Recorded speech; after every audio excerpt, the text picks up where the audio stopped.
स्वागत है आप सभी का। आप देख रहे हैं खबर दमदार। आपके साथ हूं मैं अजय वत्स और इस वक्त की बड़ी खबर, यूपी की दमदार खबर। बीजेपी सांसदों की दिल्ली में बैठक होगी। जो यूपी से सांसद हैं, 28 और 29 जुलाई को यह मीटिंग होगी। 28 को ब्रिज और पश्चिम क्षेत्र की बैठक होगी।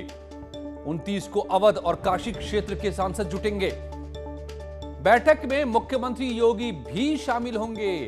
यूपी बीजेपी अध्यक्ष स्वतंत्र देव सिंह, प्रदेश संगठन मंत्री सुनील बंसल और यूपी प्रभारी राधा मोहन सिंह रहेंगे मौजूद। बीजेपी अध्यक्ष जेपी नड्डा भी शामिल हो सकते हैं। उत्तर प्रदेश विधानसभा चुनावों की तैयारियों को लेकर होगी ये बड़ी बैठक यूपी के बीजेपी सांसदों की। 28 और 29 जुलाई को, यानी कल और परसों।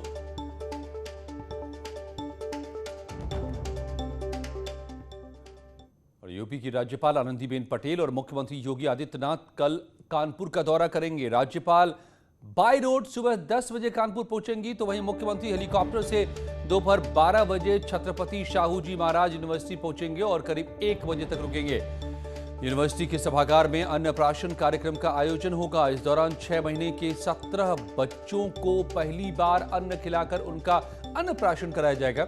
इसके अलावा आंगनबाड़ी कार्यकर्ताओं को किट भी बांटा जाएगा।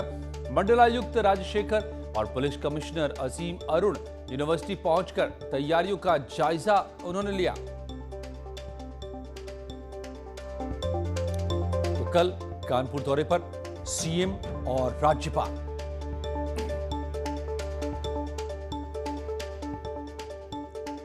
तैयारियां की गई हैं। अन्नप्राशन कार्यक्रम होगा, आंगनवाड़ियों को किट बांटे जाएंगे, 17 बच्चों को का अन्नप्राशन कराएंगे। यहां पर कराया जाएगा इस कार्यक्रम में। कानपुर यूनिवर्सिटी में होगा ये सारा कार्यक्रम। अमित गज्जू हमारे संवाददाता मेरे साथ जुड़ गए हैं कानपुर से। अमित, तो क्या क्या तैयारियां हो चुकी हैं कल के लिए?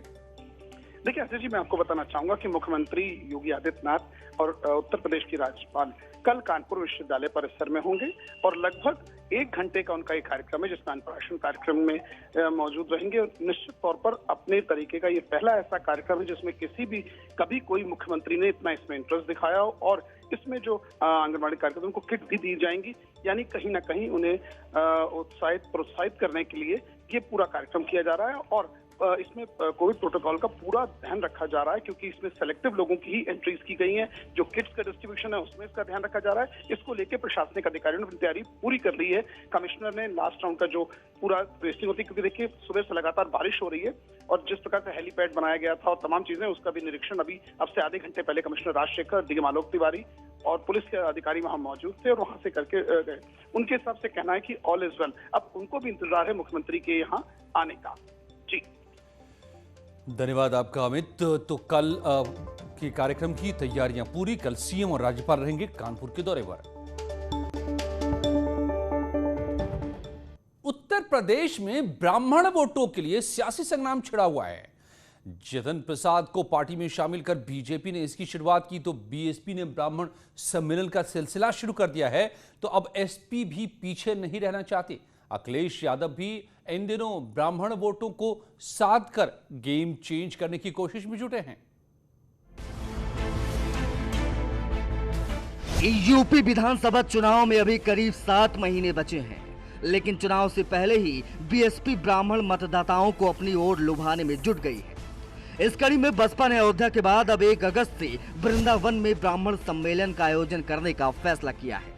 राम की नगरी के बाद अगला ब्राह्मण सम्मेलन बीएसपी श्याम की नगरी यानी वृंदावन में करेगी। इस सम्मेलन का नेतृत्व भी बीएसपी महासचिव सतीश चंद्र मिश्र करेंगे।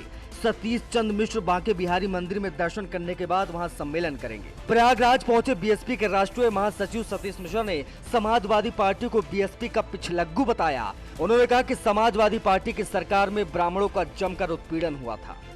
पीछे पीछे लगे रहेंगे, पिछलग्गू की तरह अगर पीछे चलते रहेंगे तो उससे कोई फर्क नहीं पड़ता। अब तो वो जब हम लोग आगे निकल पड़े हैं और आके हैं, तो ब्राह्मणों को जिस तरह से उन्होंने सताया था 2007 के पहले, और ब्राह्मण समाज ने उनकी सरकार को उल्टा करके बाहर कर दिया था।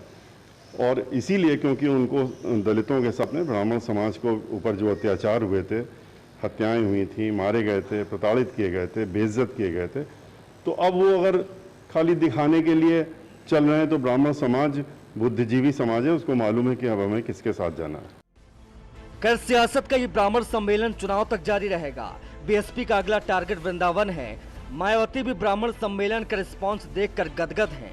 मायावती ने आज ट्वीट करते हुए लिखा कि मेरे निर्देशन में पार्टी महासचिव व राज्यसभा सांसद सतीश चंद्र मिश्र द्वारा यूपी में चल रही प्रबुद्ध वर्ग संगोष्ठी, जो ब्राह्मण सम्मेलन के नाम से काफी चर्चा में है, उत्साहपूर्ण भागीदारी यह प्रमाण है कि इनका बीएसपी पर सजग विश्वास है, जिसके लिए सभी का दिल से आभार।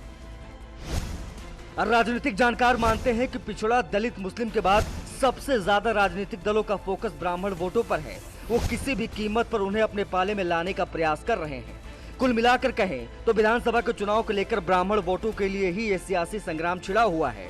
बीजेपी ने कांग्रेस के नेता और एक बड़े ब्राह्मण चेहरे जतिन प्रसाद को पार्टी में शामिल कर इसकी शुरुआत की थी, और अब बीएसपी ने ब्राह्मण वोटों को ध्यान में रखते हुए ब्राह्मण सम्मेलन शुरू कर दिए। सपा भी अब पीछे नहीं रहना चाहती। बीएसपी के सम्मेलन देख एसपी ने भी इस वोट बैंक को अपने पाले में लाने की कवायद तेज कर दी है। सभी को यही लगता है कि दलित, मुस्लिम और ब्राह्मण वोट बैंक को वो साध कर यूपी की सत्ता पर काबिज हो जाएंगे। लेकिन देखना तो यह दिलचस्प होगा कि ये जातिगत समीकरण वाला ऊंट आखिर किस करवट बैठता है। Bureau report, news 18। तो बीएसपी के ब्राह्मण सम्मेलनों पर बीजेपी की भी नजर है। डिप्टी सीएम केशव मौर्य से लेकर के मंत्री सतीश द्विवेदी तक सबने एक सुर में कहा है कि बीजेपी सभी को साथ लेकर चलने वाली पार्टी है। ब्राह्मण भी उनके साथ है। योगी सरकार के शिक्षा मंत्री सतीश द्विवेदी ने विपक्ष पर ब्राह्मणों को बरगलाने का आरोप भी लगाया। कोई बसपा से प्रभावित नहीं होने वाला, कोई सपा से और कांग्रेस से प्रभावित नहीं होने वाला, और वह सब जमीन अपनी खो चुके हैं। जो जनता के बीच में संकट के समय दिखाई नहीं देते, वह चुनाव के समय दिखाई देंगे। जनता उनको स्वीकार नहीं करेगी। उनका देखिए, सपा बसपा हो चाहे कांग्रेस हो, इन सबका चरित्र अब उजागर हो चुका है। प्रदेश की जनता ये समझती है कि जब चुनाव आता है तो इनके पास प्रदेश के विकास का कोई खाका नहीं होता, इनके पास कोई मुद्दे नहीं होते हैं। जब सरकार होती है तो ये जातिवाद, क्षेत्रवाद, सांप्रदायिक तुष्टीकरण की कुत्सित राजनीति करके उत्तर प्रदेश को पीछे धकेलते हैं। इसी का परिणाम है कि पिछले 20-25 वर्षों में उत्तर प्रदेश पीछे जा चुका था। आज ही उत्तर प्रदेश की सरकार ने इस बात की जानकारी दी है कि कई क्षेत्रों में यूपी देश में नंबर 1 हुआ है। तो सवाल बड़ा यह है कि क्या यूपी में विपक्ष जात पात पर और बीजेपी काम पर 2022 किस पर होगा। लेकिन बड़ी खबर यह आ रही है, राजभर ने आरक्षण का मुद्दा उठाया है। ब्राह्मण आरक्षण की राजभर ने कहा है कि आरक्षण खत्म करने की साजिश हो रही है। उन्होंने कहा है कि बीजेपी शासन में ब्राह्मणों के साथ ठीक नहीं हुआ।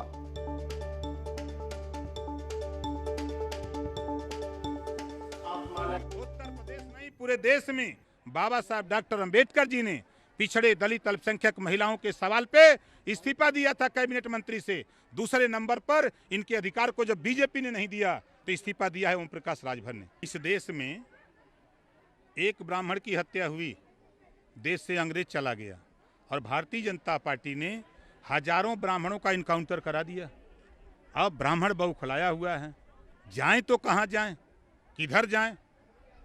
भारतीय जनता पार्टी चिल्ला रही है विकास, विकास का तो काउंटर करा दिया कानपुर में। मजेदार बात तो यह है कि ब्राह्मण खुद नहीं आकर कह रहे हैं कि वो क्या कर रहे हैं, किसके साथ जाएंगे, वो बौखलाए हैं या नहीं हैं। सभी पार्टियां लेकिन जरूर दावा कर रही है। तो ब्राह्मण किसके साथ हैं, ये भी आज पूछेंगे रात 8 बजे महाबहस में। और देश में अवैध रूप से रह रहे रोहिंग्या के नेक्सस का पर्दाफाश हुआ है। लखनऊ एटीएस ने कार्रवाई करते हुए गाजियाबाद रेलवे स्टेशन से 6 लोगों को गिरफ्तार किया है। 3 आरोपी और 3 पीड़ित हैं। पीड़ितों में 2 महिलाएं जिन्हें बेचने के लिए यूपी लाया गया था। इन 3 रोहिंग्या के बाकी गुर्गों की अब तलाश की जा रही है। आरोपियों में एक बांग्लादेशी भी है। लड़कियों की खरीद फरोख्त में ये शामिल था। हमारी एटीएस की टीम ने 5 व्यक्तियों को गाजियाबाद रेलवे स्टेशन पर उतार कर उनसे पूछताछ की। नूर जो सरगना है, नूर इस्लाम उर्फ मोहम्मद नूर ने यह भी बताया कि उसका एक अन्य साथी उनको रिसीव करने के लिए दिल्ली स्टेशन पर आने वाला है, और वहाँ उस व्यक्ति को भी हमारी टीम ने एप्रीहेंड किया। टोटल 6 व्यक्ति हम लोगों ने हिरासत में लिए। अभी तक के जो पूछताछ हुई है उसके हिसाब से इसमें 2 महिलाएं जो कि नाबालिग लग रही हैं और एक और व्यक्ति है जो कि जिसकी तस्करी हो रही थी। तो 3 ऐसे हैं जो कि विक्टिम हैं और 3 ऐसे व्यक्ति हैं जो कि अपराधी हैं। इनको अपराधियों को हिरासत में लिया गया है। और शाहजहांपुर में पुलिस ने 4 ड्रग तस्करों को गिरफ्तार किया है। पुलिस ने तस्करों के पास से 2 करोड़ रुपए की अफीम बरामद की है। पुलिस ने 2 किलो अफीम इस दौरान बरामद किया, जिसकी अंतर्राष्ट्रीय बाजार में कीमत 2 करोड़ रुपए बताई जा रही है।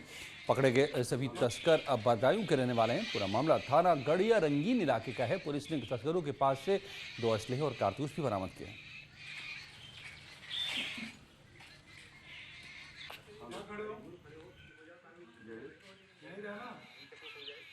मुखबिर की सूचना पर थाना गड़िया रंगीन पुलिस द्वारा 4 अभियुक्तों को गिरफ्तार किया गया।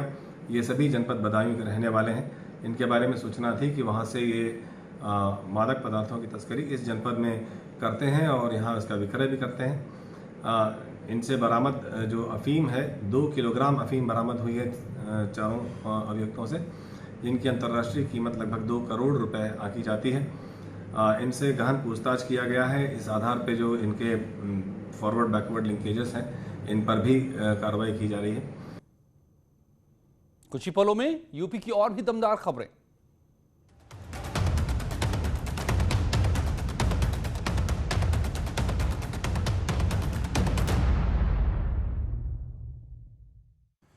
यूपी के ज्यादातर हिस्सों में पिछले 24 घंटे से बारिश जारी है। नोएडा, गाजियाबाद समेत पश्चिमी यूपी के कई जिलों में सुबह झमाझम बारिश होने से मौसम सुहाना हो गया, मगर गोंडा, गोरखपुर और पूर्वी यूपी के कई जिलों में बारिश ने लोगों की मुसीबत बढ़ा दी।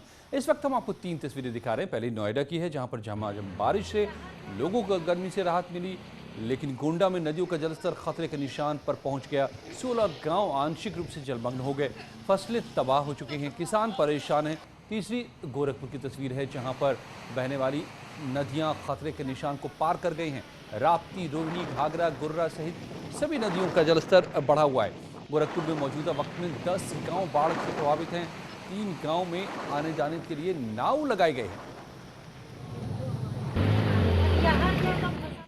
और कानपुर में गंगा का जलस्तर तेजी से बढ़ रहा है। गंगा खतरे के निशान तक पहुंच गई है। आज रिकॉर्ड यानी कि 1.5 घंटे से ज्यादा क्यूसेक पानी गंगा बैराज पहुंचा, जिसकी वजह से सभी चैनल खोल दिए गए और पानी तेजी से गांव की ओर बढ़ने लगा।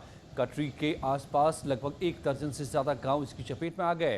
प्रशासन ने भी अब अलर्ट घोषित किया है। बाढ़ चौकियां बना दी गई हैं। गांव तक अभी पानी नहीं पहुंचा है, लेकिन एहतियात के तौर पर गांव में रेड अलर्ट जारी कर दिया गया है। जैसे लेवल और बढ़ता है वो और जो है उनको सूचना पहुंच जा चुकी है, और जो है जब और लेवल बढ़ेगा तो और भी प्रशासन भी लगा हुआ है। गांव है जो 2010 की बाढ़ में चपेट में आए हैं और वही गांव की बाढ़ में चपेट में आते हैं, तो उनको रेड अलर्ट कर दिया गया है।